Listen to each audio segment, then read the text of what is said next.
I was having a discussion with my brother some time ago, and we disagreed on this one point. So I was of the perspective that the brain, using your brain as a memorization device is inefficient. I personally believe it's inefficient. The job of the brain is comprehension and understanding, not storage of information. That's my opinion anyway. So being an information hard drive is a waste of time compared to our ability to kind of comprehend and understand things. Yeah, I like to use my brain as for its creative abilities. So I put a couple of ideas in, just throw them together, and then just see where the connections come out. But holding on to the information, it seems kind of pointless. Unless you're going to recite a poem or something, getting the words absolutely correct doesn't matter. That's right, yeah. Well, the argument I made is, well, all you're doing is you're now just a hard drive. That's all you are. You're not a process. You're not a. You're actually missing out on the creative and interpretive aspect of the mind, and now you're just a hard drive. We live in the information age, and people, society feels stupider than ever. So.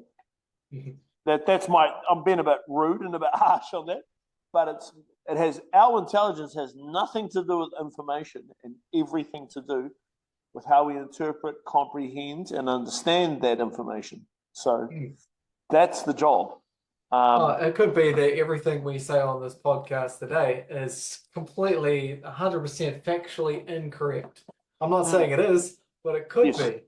Correct. But the hope is that if we found something that made more sense, or that we were better able to integrate into our own understanding, our own knowledge of the world, that we would change our minds. Totally.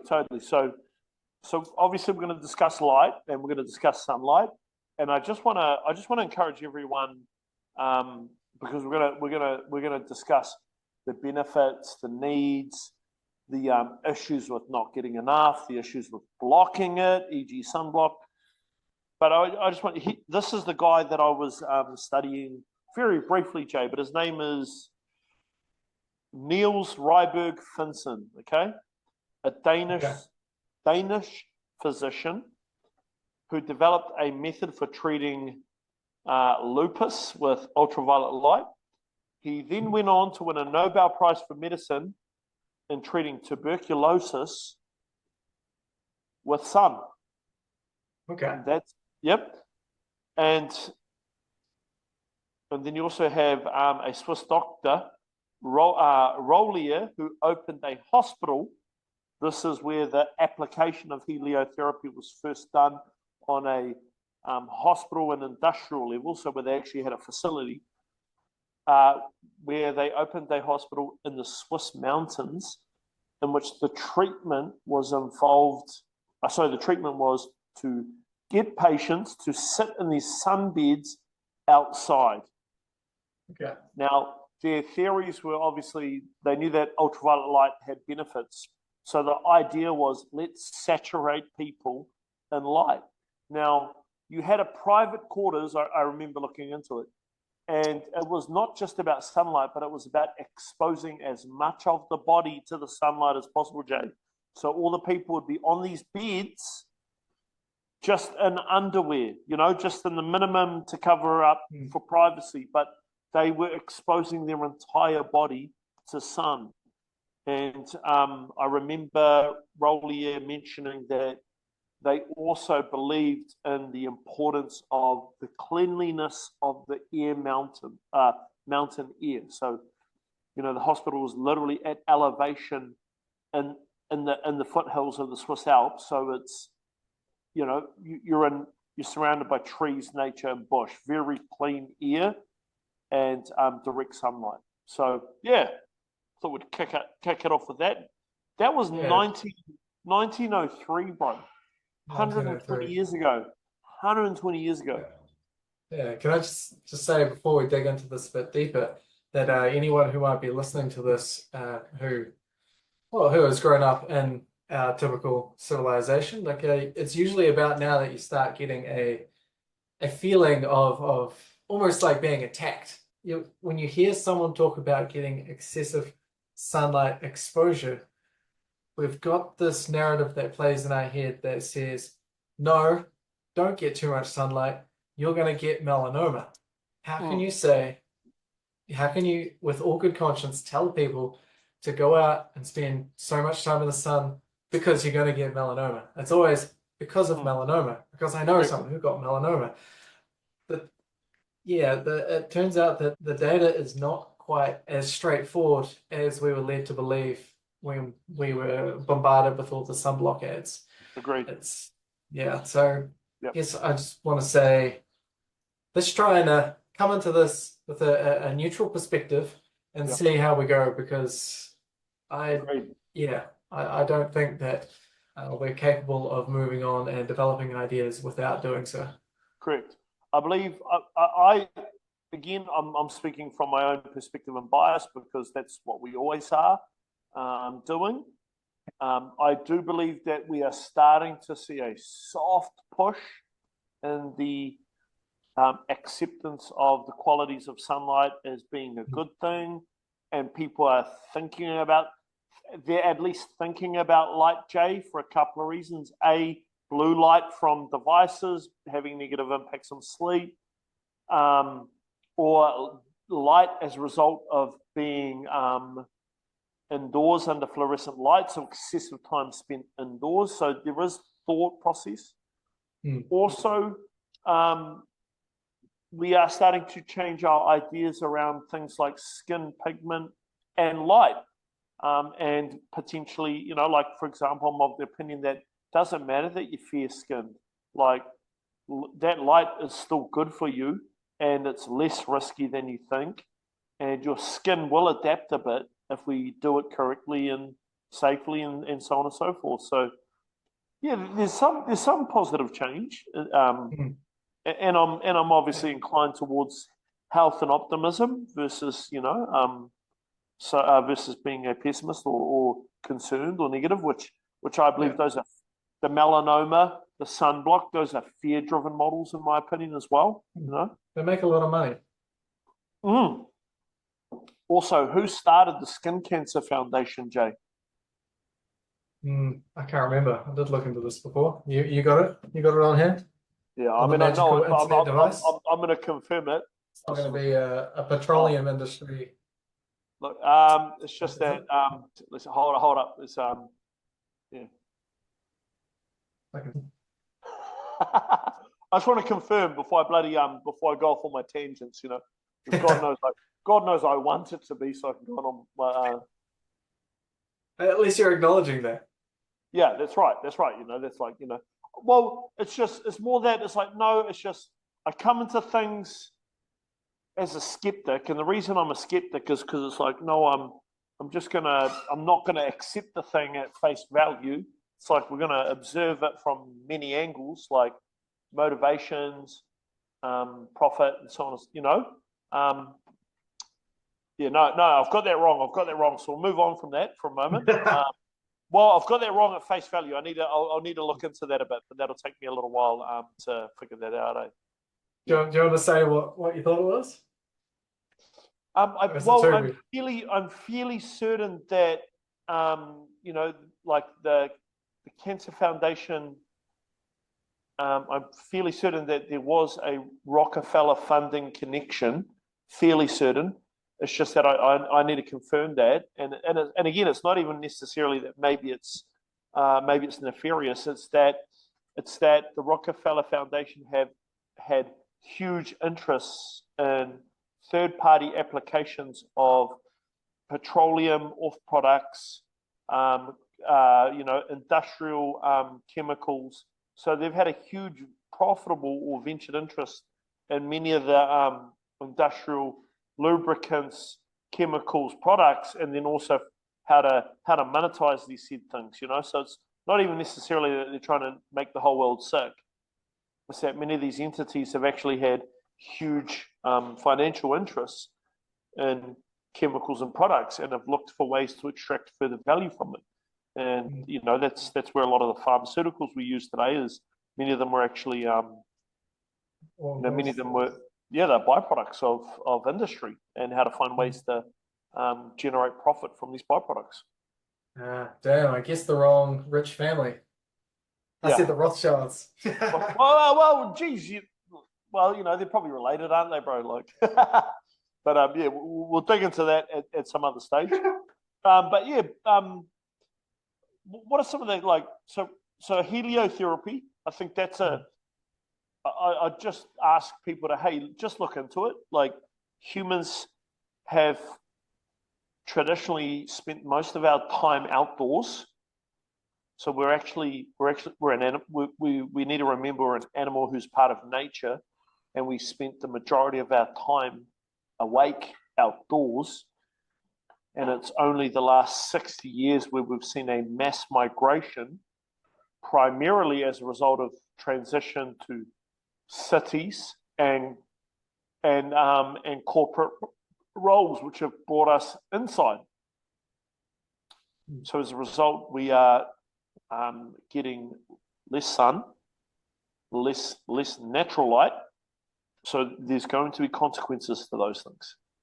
Yeah, I'd say it probably was kicked off by, I guess they would have kicked it off with candles first of all, and then it would have gone into overdrive when we were actually able to use light bulbs to keep factories lit up, and caffeine to keep people powered throughout the night, to keep people working non-stop. Yep. So a little bit about how to regulate. Yeah, well, so what came first? How old is the candle? The candle must be pretty old, Jay. Yeah, because it wasn't until we started killing whales and collecting whale blubber, which was used for oil, and and we used for burning our lights and so on, so the humble candle was probably the first example of night lighting, other than we're looking around 3,000 to 5,000 years. Interesting. Yeah, let's go light bulbs. That's a relatively recent one. Something I should remember from school. What's a light bulb? 150 years? 1879. There you go, 150, it was first patented. Yeah. Yeah. Mr. Edison. Yeah. Get everyone back to work. Well, he didn't invent the light bulb. He stole the light bulb and made it disposable. So he patented it. That's right. He patented it. Edison was a renowned thief of patents, and they loved him because the man was, he was very entrepreneurial. He was very clever, very connected. But that's correct. I know the Victorian era, the gas lights and candles were pretty prominent in terms of people staying up later at night, and so you either have nighttime activities or productivity that can go later, which is an interesting feature and idea. But as a function, we've essentially been the last 60 years of fluorescent, high-powered fluorescent lights and that kind of working through the night mentality. Yeah, so that's definitely a good place to start on, looking at the recent reduction in natural sunlight in the last 100 or so years, or 100 to 200 years. Because we have been indoors more, working for longer periods of time, because we've got the light bulbs to keep us productive while we're inside. And as a result, we're outside less, we've got less interaction with the environment, we've got less exposure to the sunlight, which means less melanin in the skin, and which also means less vitamin D, which is a regulator of the immune system. Like, most of our cells have vitamin D receptors on them, which require them to actually function appropriately. And so without that vitamin D, or without the synthesis of vitamin D from the reaction on the skin, you're at risk to a whole host of different immune issues, which makes me wonder about what you said with the guy who helped lupus and was it TB? Tuberculosis. Yeah. He also, bro, if you actually look in some of the later writings and applications, polio. So lupus, tuberculosis, and later on polio, right? So another little known fact, and we won't get into the subject, right now, but many of these things that like these sicknesses or illnesses that we're coming from are less about being some pathogen that's circulating and more to do with status of health and exposure to things that are driving sickness, right? That's a more accurate representation of what they are. It's not like, oh, this thing's doing around and everyone's sick. It's more that the population is in a reduced status of health, and then a particular thing may be introduced or influenced somehow. That's a more accurate way as to why it is dealt with, and that's why when you could look at heliotherapy as a form of a public health intervention. It's like these people are unhealthy. We need to get them healthy again. Here's a large scale natural thing that we can do to significantly improve health across the board. Kind of like when they introduced hygiene into hospitals and how that had a significant reduction on mortality rates of infection and so on. You know what probably mess with our understanding of what is actually good for us and what's not is that because our ability to, or the hygiene theory and whatnot, we were able to reduce deaths and sickness from bacteria and viruses, and improve the to reduce the number of deaths of infants and mothers during childbirth. Like it's hard for us to actually see that us being crammed into cities really screwed us over and increased the rate of infection and poor immune system. And the smog, and like when you the smog blocking out a lot of the rays as well. Well, a city is a synthetic environment, Jay. That's what a city is. A rural home is a natural environment. A city is a synthetic environment. And the synthetic environment is full of essentially processed. It's a super processed environment. I'm walking on cobbles.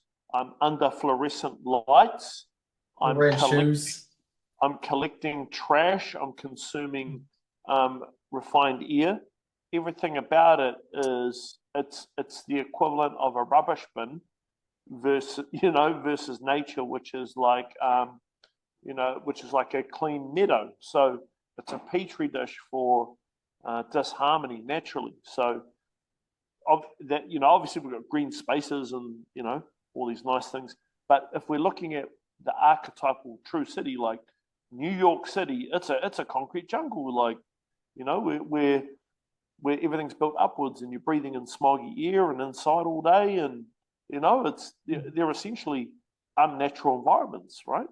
Designed your anxiety levels would go way up, being so close to so many people that you have got no business being around. Oh yeah, I mean, the studies have been done on the kids who are raised in large cities, and they they operate at higher levels of like stress, anxiety, and so on and so forth, and that they exhibit higher levels of negative emotions, pessimism, and depression. So I mean that's really all you need to know on that one. The further we take the animal from a natural, healthy environment, the greater the amount of disruption on the physiological entity. It should be a little bit like, it should be simple. So we can manage cities. I'm not saying we can't, and I'm not saying humans can't live in them, and I'm not even saying they can't thrive on them. It's probably more that they adapt to them versus the fact that it's probably best for you or optimal for you. I'm not going to suggest it's healthy for you. We just adapt to it. Yeah, we're incredibly adaptable, and that also helps contribute to our ignorance. You can adapt to prison, Jay. Doesn't mean prison's good. Yeah. that's the human ability, the human capacity to adapt is pretty significant. But whether or not something is good for you or natural is totally another question. So, like on Shawshank Redemption, right? Yeah. Oh, it was institutionalized. That's right. We will transmit and grow comfortable within what is familiar and known first, not what's good and best. Familiar and known, that constitutes comfort, because that's that creates your reality and worldview. Yeah. But I don't know the reason for this, or if this is even a thing, but why are country people always so big? Okay, so so we'll probably have to look at like the selective bias. Okay, maybe for example, I mean, in my opinion, I'm like, if I'm running a farm, do I want big, strong sons? Yeah, I want big. We've got to do work, and you need to be strong and resilient. So maybe not always, but it's going to be more. And you don't need to be big, but you need to be, maybe there's a bias towards people who perceptively might be able to work hard because we've got to be quite resilient in the work. So, there could be that. Also, look at the Canterbury Plains pumps out some serious rugby players. Yeah, well, like all the rugby players who play in Super 15 are basically farm boys.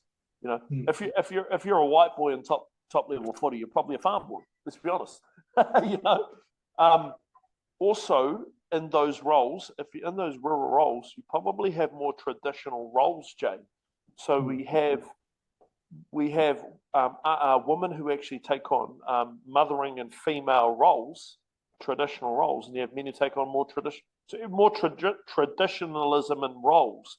So where men will do more labor and male-orientated roles, and mum will do more caring and providing-based roles. So those could be some reasons as to why you're going to see some, bigger kids or more physically suitable people for the farm.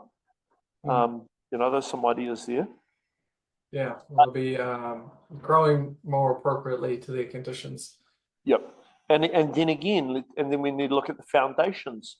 And then they're fed on, then they're growing up on milk, meat, eggs, and, so they're growing up on nutrient, protein, dense whole foods in abundance, So, even if you're on the farm and you're not exactly wealthy, like there is always a food abundance and the right kind of foods, There's no veganism and social food movements going on the farm. It's you're eating your meat and 2 veg kind of buzz, and generally, in an abundance. So some good conditions for foundation nutrition.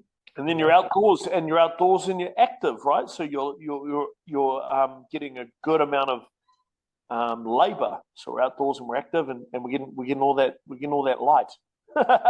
yeah, bringing it back to sunlight. That's right. Yeah, lots of sunlight exposure.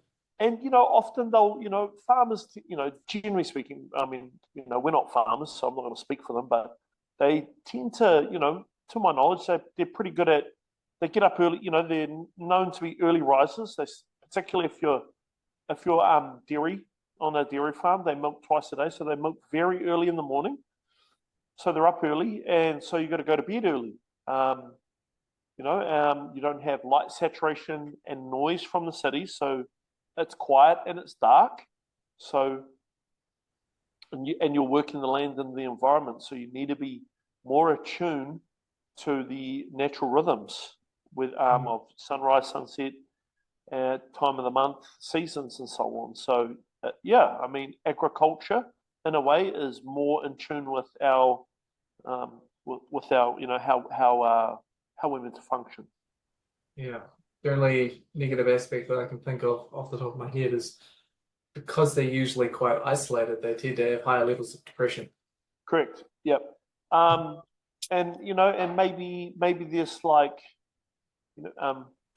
maybe maybe that could be partially. I mean, we don't want our farmers to be depressed, but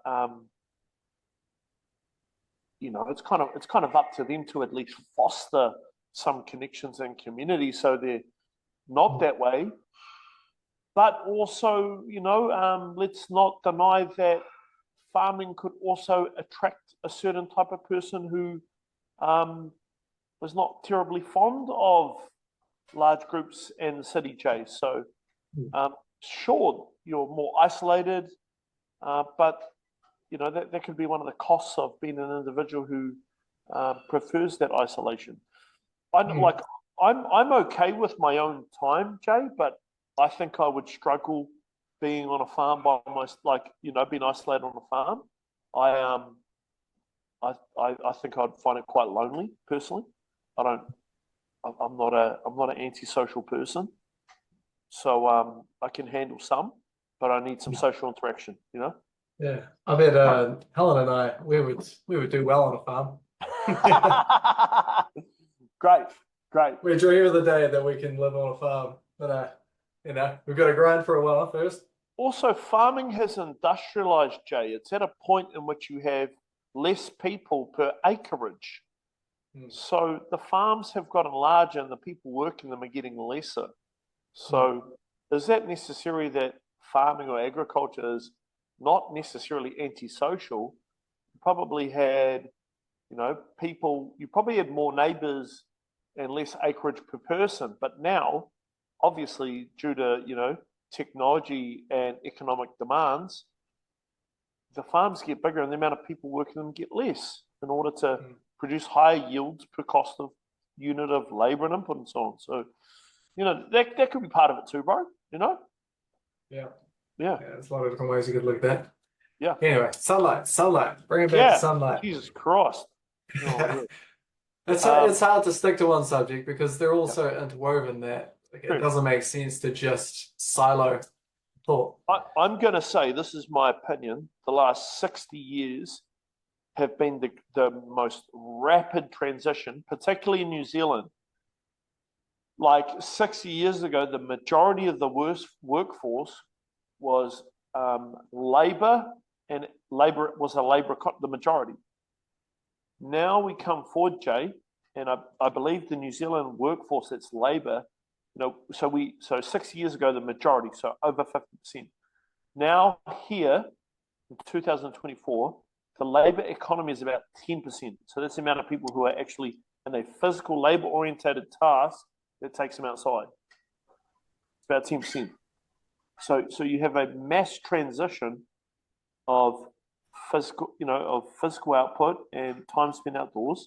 And I'm not saying that that's the absolute reason why we're getting less healthy, but that's a prime change in our time spent outside and getting natural sunlight. So now we kind of have to introduce sunlight.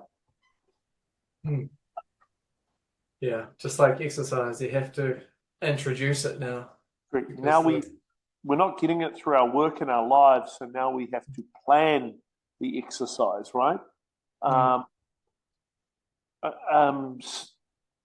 another thought exercise I've always, again, people have opinions on sun. Most of our opinions have been we've been guided to these opinions, so what I call manufactured perspectives, right?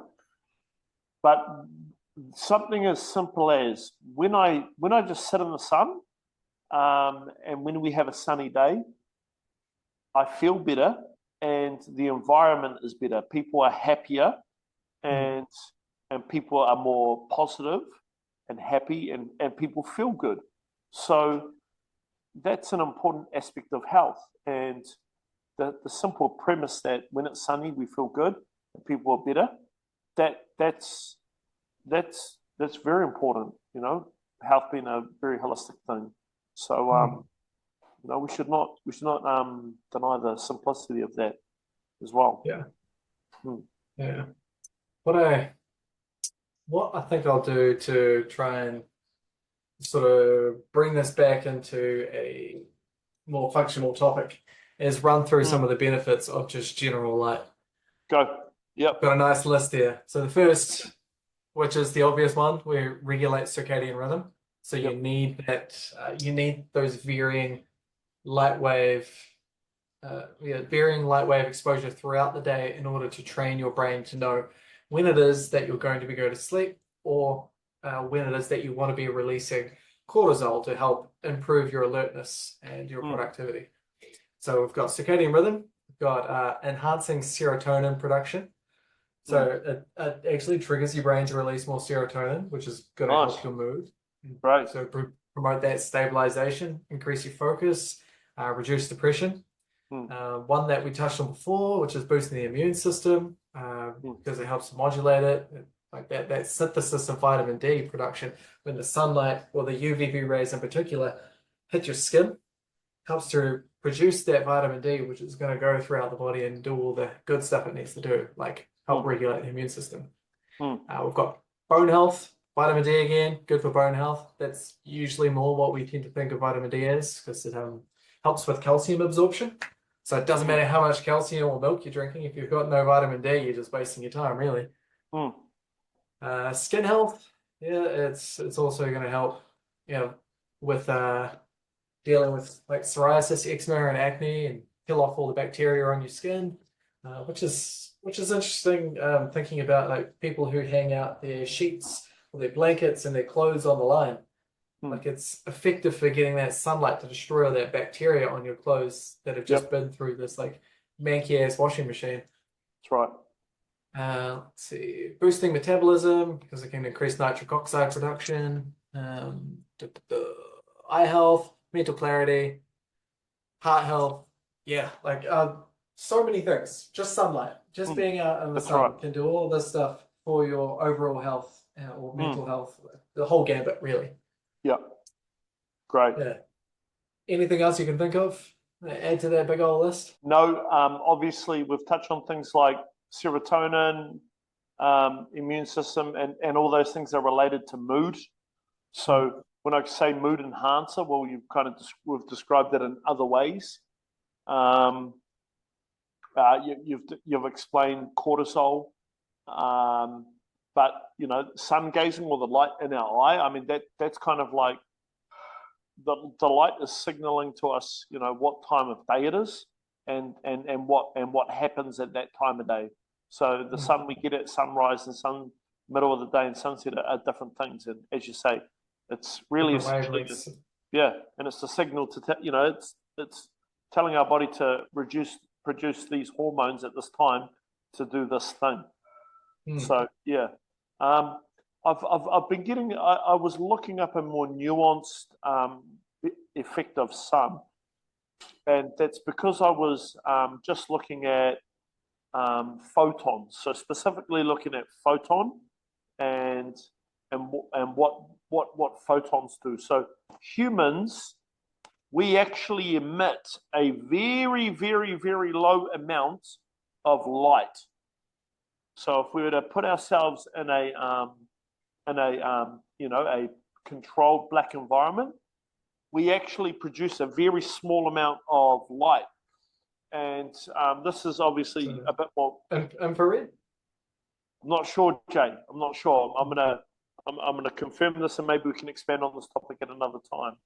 But there's a conversation, and I know it's particularly done in more the alternative practice circles, like for example, some of the yogis, and I've come across just some interesting thoughts, and they believe that just getting the direct light to the skin is good for the body in terms of activating and assisting in the small amount of light that we produce.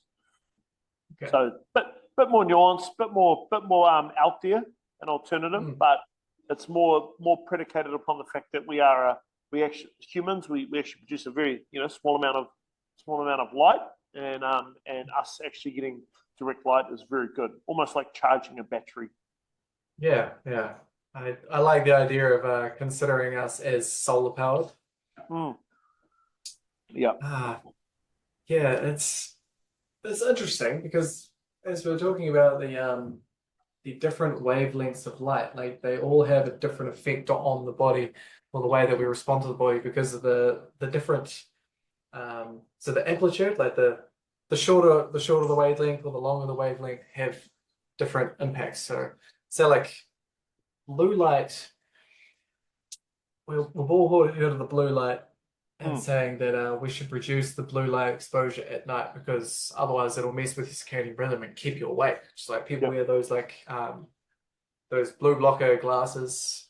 You'll see those biohackers wear those glasses all day, which is ridiculous because, as we're going to touch on, you need the exposure to the varying levels of or frequency of wavelight throughout the day. So if you block out blue light all day, you just messed your whole circadian rhythm up, really. Correct.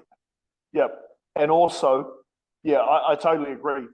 I'm even now, Jay. I'm actually anti sunglasses, and the reason I'm anti and mostly dark glasses, and the reason for that, when the light hits the glass, it starts to, it actually darkens the light or it prevents the light from coming through, right? So it actually tricks you might be out in the sun, Jay, but the brain is tricked into thinking it's later or darker. So there've been some studies done on individuals who wear sunglasses out in the sun versus no sunglasses. You actually get sunburnt more wearing sunglasses in the sun because you're telling your body's not preparing accordingly. Correct. The brain is not preparing, right?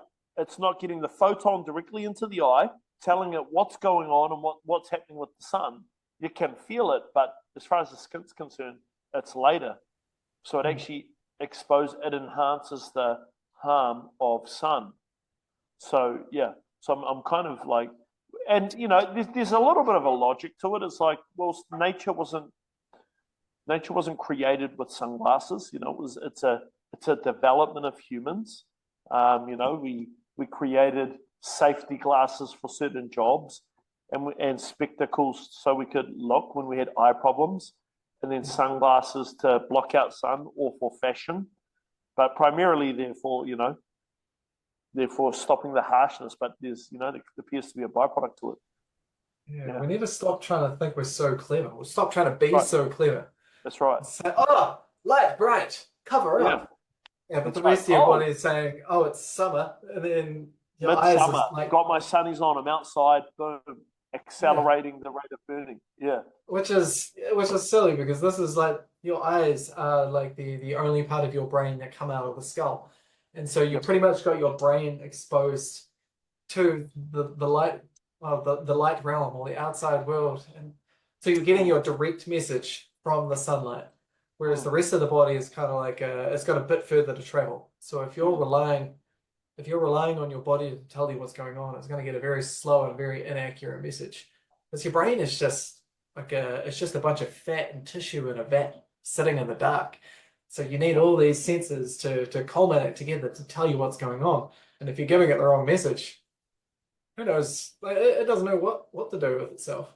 Correct. I also like the idea that, the body is an extension of the brain to an extent, and there's intelligence happening throughout the body. And that's human ignorance to suggest that everything happens just in the brain. But it's like, no, your eyes, your body is intelligent. It's feeding you information. Your stomach is intelligent. It's digesting and interpreting of feelings and sensations and function. So and then we also got to be mindful of we know that ultimately, in essence, I believe light is a good thing, and I believe as much light as possible in a natural setting is a good thing. So what are some of the risk factors compromising us from getting light? So let's touch on sunblock, Jay, because this is a big one. We've got summer coming up. My whole life, bro, you put on sunblock, right? Yeah. Why? Because because you get burned. Okay. And burned's bad, right? Yeah. But burn hurt. That's right. But also, when we were growing up in New Zealand, there was the hole in the ozone layer, right? So yeah, that was also another conversation.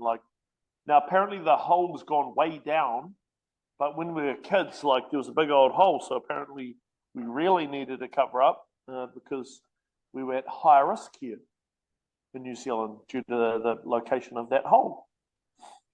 But yeah, and now it's apparently because of the angle of the planet itself, the way that the sunlight hits the planet, the UV rays are able to pierce through at a stronger rate in our area of the planet. So Australia and New Zealand, we get hit quite fiercely by UV rays, and so we were told that the sunblock will solve that problem. But as a consequence, we've kind of gone a bit too far, and we're using a chemical sunblock which degrades in the sunlight anyway, and potentially has the endocrine blocking effects, just like everything else we put on ourselves. Like literally everything else, like this plastic bottle I'm drinking out of, Jay, like the fucking synthetic materials I'm wearing, the bed sheets you're wearing that are not natural that you're lying in, you know, the plastic packaged food that you are unwrapping and unloading, the shampoos you are using, you know, so on and so forth. Skincare products. Females are at far higher risk, obviously, as a result of the additional, you know, health and beauty products that they use, generally speaking. But I mean, like, what are some of the other, potential? For example, does the sunblock block certain good things from getting in? Does it prevent our ability to actually receive and absorb vitamin D? We tend to block. Right. From memory, this might. So we sit inside all day and then we block the vitamin D when we go out. Great. Awesome. Yeah. So when we're going out to get that sunlight, we're getting warm because we're still getting cooked on the inside, but the vitamin B itself is being blocked. I meant the vitamin B. The UVB rays, which lead to the conversion of the vitamin D, are getting blocked typically. So we've got a double whammy. We're pumping our body with an endocrine disruptor. Great. So we're disrupting our body's like kind of systems and hormone functions, and we're not going to get the thing that we need, which helps to keep our body healthy and hormones functioning nicely. So vitamin D. So that's great. It's clever. I will say in defense of the sunblock, it's been so well peddled because we are indoors all year long, because the natural defense to the sun would be to be in the sun for long periods of time to build up the melanin defense or the darker skin. So then you don't get burnt, because that is our natural sunblock. Yep, true. And because we don't receive consistent exposure, which is stimulus and adaptation, when we do get exposed to it, it's like you've never been to the gym and then you just go in 110% and destroying your body. So the level of exposure is a shock to the body. That's also really important to note as well. Like the vast majority, and I'll need to confirm this, but I'm pretty certain that almost all melanomas happen on skin that receives irregular exposure to sun. So, for example, a lot of men will receive it on the head and shoulders. So they're the areas where they haven't had regular exposure to sun. Very, very common. So, on the head, obviously wearing hats or being inside, and then boom, going out, and then the old bloody, parts of your head, like maybe like a bull head or a bull, whatever, right? Common areas. Also the shoulders, because they receive a lot of sun, and we're wearing t-shirts or, and then boom, rip your top off. Obviously you're at high risk if you are fairer skinned and you get less sun. But I agree, the solution to the fairer skinned people is just to get some regular exposure to the sun, some time outdoors, and ease yourself into that exposure. Yeah, I will say that there is a genetic component to it, Mm. not as Yep. much as people give it credit for. Yep. So there are those who are very, very fair-skinned We like to that blame our genetics for everything, Jay. That's what the world we do, does. Yeah. yeah, but it's usually overblown. So there are those with very, very fair skin who will just no matter how much they try and get out in the sun, they do not tan. Here's a new way to put it, though, Jay. When what we call genetics, I would debate social genetics, the Mm. social transmission genetics, right? If I'm overweight, it's because my parents um, were overweight and had poor nutrition habits, which they've transmitted to me. That's why, not Yeah, I because would just call that environmental and lifestyle factors that have totally, been passed yeah, on familially. yeah. Yeah. And let's say and the sun as well. Like as we're spending more time indoors, we've got to be more mindful of how we expose ourselves during the summer period. Mm. But yeah, you're totally right. Like, bro, someone from like someone from Northern Ireland, bro, or someone from Iceland. It's not like you know they're just they're never going to be well adapted or to sun in the Middle East. It's like, bro, Yeah. you're white, you're like super Yeah. white. That's yeah, totally. They've got minimal protection from the sun because they received so little sun that the skin needed to basically be a bit of paper so it can just soak up whatever it bloody gets. Yeah, it always comes back. I swear, in every conversation we've had so far, it always comes back to when it comes to genetics, what you were environmentally conditioned, or the environment that you're environmentally conditioned to be in. Totally. So Yep. if you lived in if you lived in Africa, Mm. a lot of sun, just smashing it all day long, every single day throughout the year. So you need darker skin to protect yourself from excessive UV rays. Mm. And then you go and move to somewhere like New Zealand, and your sunlight is like very few and far between. Like your chances of having mental health issues and all sorts of Mm. immune issues go up dramatically Mm. because you've just received the wrong environmental cue for what your body has adapted to over hundreds or thousands of years. Mm. No. But no, I think we've done a pretty good job of having a discussion about it. I mean, most people still think that sunblock is sweet as.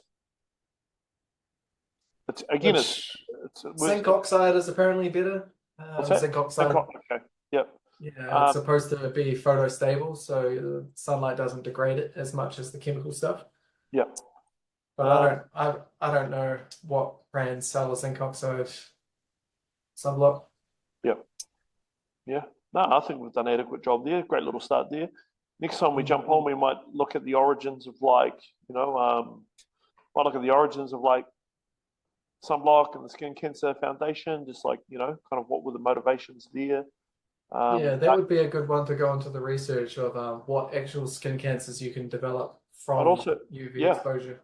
I'd also be keen to expand on like heliotherapy. I know they did some really interesting stuff and like, they started expanding the kind of repertoire of things they were trying to improve and respond to, so to speak. Like as I say, I'm fairly certain they were, in the India they were looking at things like polio, and and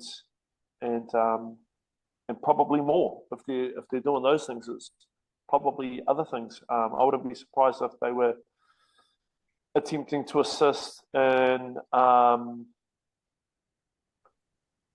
things like lifestyle disease or respiratory systems, respiratory issues, bro. Things like, I can, and I'm guessing, but I can imagine, I'm guessing again, I can imagine things like quality sun exposure, fresh air in the like Swiss mountains could be pretty good for things like asthma, could be pretty Mm. good for things like eczema.